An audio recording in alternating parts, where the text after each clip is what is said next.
बच्चों straight line में example number 1 में आ जाओ। इसमें क्या दे रखा है कि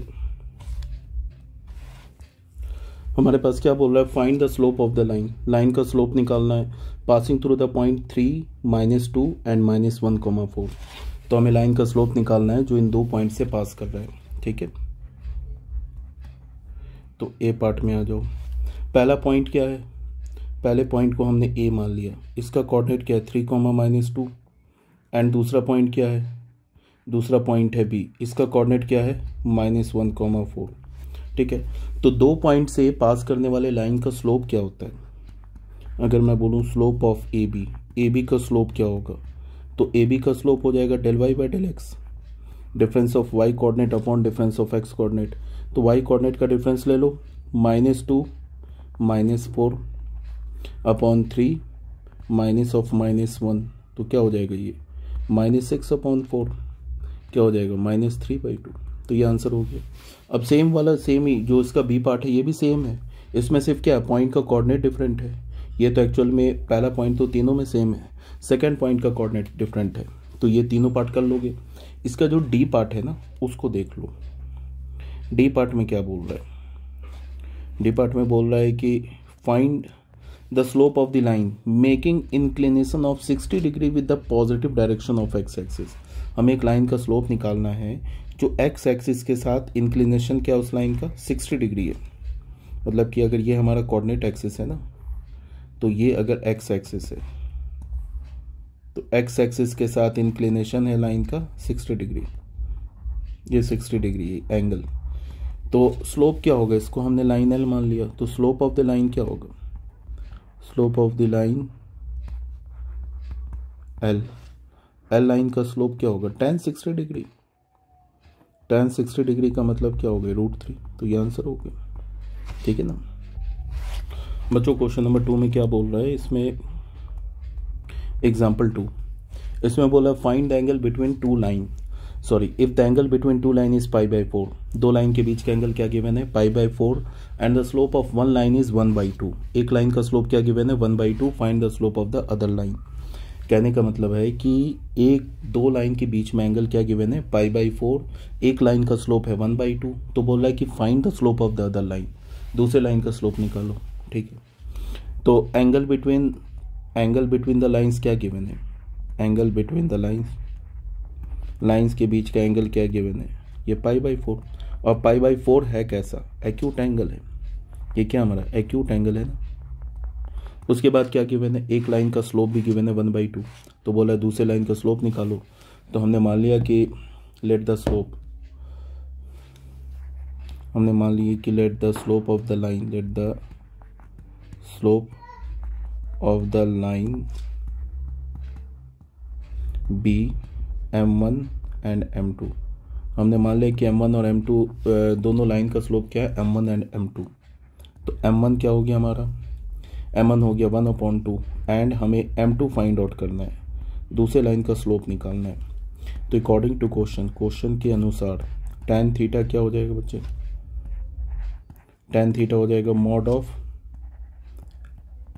एक्यूट एंगल के लिए यही फॉर्मूला होता है ना 1 + m1 m2। तो यहाँ पे थीटा की जगह क्या डालेंगे π/4, थीटा की जगह हमने डाला π/4 और मॉड क्या हो गया m1 - m2 upon 1 + m1 m2, ऐसे ले लेंगे। तो बच्चे tan π/4 होगा 1, और यहाँ से m1 का वैल्यू हमने क्या बोला 1/2, तो यहाँ पे डाल दो 1/2 - m2 अपॉन क्या करेंगे 1 + m1 का वैल्यू डालेंगे 1/2 m2, ऐसे डालेंगे। तो यहाँ से क्या मिलेगा 1 = 1 - 2 m2 अपॉन 2, और यहाँ से क्या मिलेगा 2 + m2 अपॉन 2, ऐसे मिलेगा। तो यहाँ से क्या हो जाएगा 1 = 1 - 2 m2 अपॉन 2 + m2, ऐसे ले लिया हमने। अब बच्चे मॉड हटता है तो क्या आता है प्लस माइनस आ जाता है, तो मॉड हटाते हैं, तो यहाँ से क्या हो जाएगा 1 - 2 m2 अपॉन 2 + m2, ये क्या हो जाएगा +-1, ऐसे ही आएगा ना, प्लस माइनस आ जाएगा। तो इसका ले लो, अब आप करो क्या यहाँ से क्रॉस मल्टीप्लाई करो, 1 minus 2m2 is equals to क्या हो जाएगा, प्लस माइनस 2 प्लस m2। ठीक है, हमें m2 फाइंड आउट करना है, तो ये क्या लिखा है, 1 minus 2m2 is equals two plus minus 2 plus minus m2। चाहो तो अलग अलग इक्वेशन बना के भी सॉल्व कर लो, चाहो तो एक ही इक्वेशन से सॉल्व कर लो, जैसी मर्जी है। ले लो केस 2, ऐसे ले लो, केस 1 व्हेन पॉजिटिव साइन ले लो, when 1 minus 2m2 is equals to 2 plus m2, ऐसे ले लो। ठीक है, तो यहाँ से क्या हो जाएगा, इसको राइट हैंड साइड में ले जाओ, इसको लेफ्ट हैंड साइड में, तो क्या हो जाएगा, 3m2 is equals to 1 minus 2 is equals to minus 1। तो यहाँ से m2 की वैल्यू क्या आ गई, -1/3। तो एक लाइन का तो स्लोप गिवन था, दूसरे लाइन का एक स्लोप तो आ गया -1/3। ठीक है, और केस 2 लेते हैं हम लोग, केस 2 ऐसे ले लो, व्हेन 1 माइनस 2m2, ये नेगेटिव साइन के साथ ले लो, -2 प्लस m2 ऐसे ले लो। तो यहाँ से क्या हो जाएगा, 1 minus 2m2 is equals to -2 minus m2। बच्चे इसको राइट हैंड साइड में ले जाओ, इसको लेफ्ट हैंड साइड में, तो 1 प्लस 2 हो जाएगा, और ये क्या हो जाएगा, 2m2 माइनस m2। तो यहाँ से क्या हो जाएगा, m2 इज इक्वल्स टू 3। ये दूसरा आंसर आ गया। तो क्वेश्चन में बोल रहा था ना कि find the slope of other line, तो दो लाइन का स्लोप निकालना था, सॉरी दूसरे लाइन का स्लोप निकालना था। तो पहला तो आंसर आ गया क्या, -1/3, एक तो ये स्लोप आ गया। ठीक है, और दूसरा आंसर क्या हो गया, ये 3। तो ये हो गया हमारा नेक्स्ट क्वेश्चन। बच्चों एग्जाम्पल 3 में आ जाओ। एग्जाम्पल 3 में क्या बोल रहा है, एग्जाम्पल 3 में बोल रहा है तुमसे, line through the point -2, 6 and 4, 8 is perpendicular to the line through the point 8, 12 and x, 4, find the value of x। Question में क्या गिवन है, क्वेश्चन में गिवन है कि लाइन थ्रू द पॉइंट, इन दोनों पॉइंट से पास करने वाला लाइन, एक तो इस पॉइंट से और एक दूसरा इस पॉइंट से, इन दोनों पॉइंट से पास करने वाला जो लाइन है वो परपेंडिकुलर है किस पर, इन दोनों पॉइंट से पास करने वाले लाइन पे। तो बोल रहा है एक्स का वैल्यू निकालो। तो बहुत सिंपल है क्वेश्चन। इसमें बोल रहा है क्या कि एक तो मान लो हमने पहले पॉइंट को मान लिया -2, 6 मान लिया, एंड दूसरा पॉइंट क्या हो गया हमारा B, 4, 8। तो यहाँ से स्लोप क्या हो जाएगा, यहाँ से स्लोप ऑफ लाइन AB क्या हो जाएगा, slope of line AB line का स्लोप बच्चे क्या हो जाएगा, ∂y/∂x। तो ये क्या हो जाएगा, 6 - 8 अपॉन -2 - 4, 6 - 8 इज -2 अपॉन -6। तो ये क्या हो जाएगा, 1/3। ठीक है, स्लोप हो गया। स्लोप ऑफ लाइन, इसको हमने, इसको तो AB मान लिया, और यहाँ पे हमने C माना 8, 12 एंड D मान लिया हमने x, 24। Slope of line, slope of line CD line का स्लोप क्या होगा, ∂y/∂x। तो ये क्या होगा, 24 - 12, यहाँ से करेंगे ना, ∂y/∂x 24 - 12 अपॉन x - 8। इसका स्लोप क्या हो जाएगा, 24 - 12 इज 12 अपॉन x - 8। अब बच्चे ये AB लाइन और जो CD लाइन है आपस में परपेंडिकुलर है, तो परपेंडिकुलर है तो इन दोनों लाइंस के स्लोप्स का प्रोडक्ट क्या होगा, -1 होगा। तो अकॉर्डिंग टू क्वेश्चन ये पहले लाइन का स्लोप क्या आ रहा है, 1/3, और दूसरे का क्या आ रहा है, 12 अपॉन x - 8। ये इसका वैल्यू क्या हो जाएगा, -1। समझ में आ रही होगी बात। ठीक है, परपेंडिकुलर है ना ये लाइन, तो बस यहाँ से अब आंसर आ जाएगा। तो ये क्या हो जाएगा, एक मिनट, ठीक है, 3 4 तो यहाँ से हमें क्या मिलेगा, 1 अपॉन x - 8, ये क्या मिलेगा, -1/4। तो यहाँ से रेसिप्रोकल ले लो, x - 8 क्या मिलेगा, -4। तो यहाँ से x की वैल्यू क्या हो जाएगी, 8 - 4 इज इक्वल्स टू 4। यहाँ से हमें क्या पता चला, x इज इक्वल्स टू 4। ये आंसर हो गया। ठीक है, आ जाओ बच्चों क्वेश्चन नंबर 7 में। इसमें क्या बोला है, find the slope of the line which make an angle 30 degree with the positive direction of Y axis measured anticlockwise. क्या बोल रहा है कि एक ऐसे लाइन का स्लोप निकालो जो वाई एक्सिस से एंटी क्लॉकवाइज, एक्स एक्सिस से नहीं बात कर रहा है, वाई एक्सिस से एंटी क्लॉकवाइज डायरेक्शन में क्या बना रहा है, 30 डिग्री बना रहा है। तो मतलब ये वाई एक्सिस है ना, पॉजिटिव वाई एक्सिस, इससे एंटी क्लॉकवाइज डायरेक्शन में, इस डायरेक्शन में 30 डिग्री बना रहा है। ठीक है, तो अगर ये 30 डिग्री है तो ये 30 डिग्री है, और ये तो 90 डिग्री है, तो ये हो जाएगा 60 डिग्री। तो ये 60 डिग्री होगा तो ये क्या बन जाएगा, 120 डिग्री। और लाइन का, अगर हमें किसी भी लाइन का स्लोप निकालना है तो उसका हमें कहाँ से एंगल चाहिए होता है, पॉजिटिव एक्स एक्सिस से। तो हमें ये एंगल चाहिए, इसी एंगल का जो tan वैल्यू होगा वो क्या होगा, लाइन का स्लोप हो जाएगा।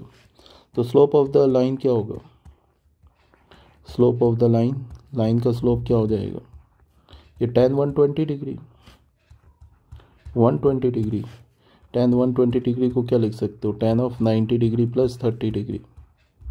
tan 90 प्लस थीटा क्या होता है, minus cot theta, minus cot 30 degree. तो क्या हो जाएगा, माइनस 90 प्लस 30 माइनस कॉट, तो ये हो जाएगा माइनस 30 डिग्री, क्या होगा, √3। ये आंसर हो गया, मतलब आ गया लाइन का स्लोप। बच्चों क्वेश्चन में क्या बोल रहा है कि इसमें बोल रहा है कि तुमसे without using distance formula use नहीं करना है। Show at the point this and this are the vertices of a parallelogram. Distance formula use नहीं करना है, हमें ये दिखाना है कि ये जो है पैरेललोग्राम का वर्टिसेस है। कैसे दिखाओगे, उसके लिए हमने क्या किया कि सबसे पहले तो एक पैरेललोग्राम ले लिया, ऐसे बना लिया, और इन सारे पॉइंट्स को हमने मार्क कर लिया। इसे हमने ये पॉइंट बोल दिया -2, -1, इसे हमने बी पॉइंट बोल दिया 4, 0, इसे हमने सी पॉइंट बोल दिया 3, 3, और इसे हमने डी पॉइंट बोल दिया -3, 2। ठीक है, बोला है कि डिस्टेंस फार्मूला यूज़ नहीं करना है, ये प्रूफ करना है कि ये वर्टिसेस जो है ये पैरेललोग्राम के वर्टिसेस है। तो सबसे पहले हम लोग निकालेंगे slope of A B. A B का स्लोप क्या है, ये जो ए बी है ना, इसका स्लोप क्या है, del(y/del)x। तो क्या हो जाएगा, -1 -0 अपॉन -2 -4, तो ये क्या मिल जाएगा, 1/6। स्लोप ऑफ सी डी का स्लोप निकालो, अगेन del(y/del)x फॉर्मूले से, क्या हो जाएगा ये 2 -3 अपॉन -3 तो 2 -3 इज -1 अपॉन -6, तो ये क्या हो गया हमारा 1/6। तो यहाँ से हमें क्या मिला, यहाँ से हमें मिला कि स्लोप ऑफ ए बी का जो स्लोप है, ए बी लाइन का जो स्लोप है, ये किसके इक्वल है, स्लोप ऑफ सी डी का स्लोप है। इसका क्या मतलब है, line A B is parallel to, जो लाइन ए बी है ये क्या हो गया हमारा, पैरेलल टू सी डी, ये पैरेलल है सी डी के, ए बी जो है ये सी डी के पैरेलल है। अब अगर मैंने ये दिखा दिया ना कि ए बी और सी डी इक्वल भी है, तो क्या हो जाएगा, ये प्रूफ हो जाएगा कि ये पैरेललोग्राम है। ठीक है, अगर एक तो तुम ये दिखा दो कि ए बी और सी डी का जो लेंथ है वो इक्वल है, तो भी पैरेललोग्राम प्रूफ हो जाएगा। या तो तुम ये दिखा दो कि ए डी और बी सी का स्लोप इसका भी सेम है, मतलब अपोजिट साइड्स इक्वल है। कोई भी क्वाड्रिलेटरल पैरेललोग्राम कब होता है, जब उसके अपोजिट साइड्स पैरेलल हो। एक तो ये कंडीशन है। दूसरा कंडीशन क्या है कि one pair of parallel side, one pair of opposite side are equal and parallel. One pair of opposite side अगर इक्वल और पैरेलल हो जाए तो भी पैरेललोग्राम। अगर मैंने डिस्टेंस फार्मूला से दिखा दिया ना कि ये साइड और ये साइड इक्वल है, तो भी ये पैरेललोग्राम हो जाएगा, बिकॉज पैरेलल तो प्रूफ कर चुके हैं। और अगर ये दिखा दिया कि ये इसके पैरेलल है, तो भी पैरेललोग्राम प्रूफ हो जाएगा, बिकॉज ये अपोजिट साइड को पैरेलल दिखा दिया, इसको भी पैरेलल दिखा दे, तो हो गया पैरेललोग्राम। तो ये हो गया। अब क्या करें, चलो ए बी निकाल लेते हैं, डिस्टेंसिव फार्मूला यूज़ करते हैं। तो ए बी क्या हो जाएगा, -2 -4 का होल स्क्वायर प्लस -1 -0 का होल स्क्वायर। तो ये क्या हो जाएगा, -6, तो ये हो जाएगा 6 स्क्वायर प्लस -1 का स्क्वायर तो 1, ये हो जाएगा √37। ए बी के बाद सी डी जो होगा वो क्या होगा, -3 का whole square and plus of 2 -3 का होल स्क्वायर। अगेन ये क्या होगा, √6 स्क्वायर प्लस 1, तो ये √37। तो यहाँ से हमें क्या पता चला, A B is equals to C D. इसको मान लिया फर्स्ट, इसको मान लिया सेकेंड, तो हम क्या लिखेंगे, from equation 1 and equation 2, from equation 1 and equation 2, equation 1 equation 2 से A B C D is a parallelogram. ये हमारा क्या हो जाएगा, पैरेललोग्राम हो जाएगा। ठीक है बच्चे, ओके, थैंक यू।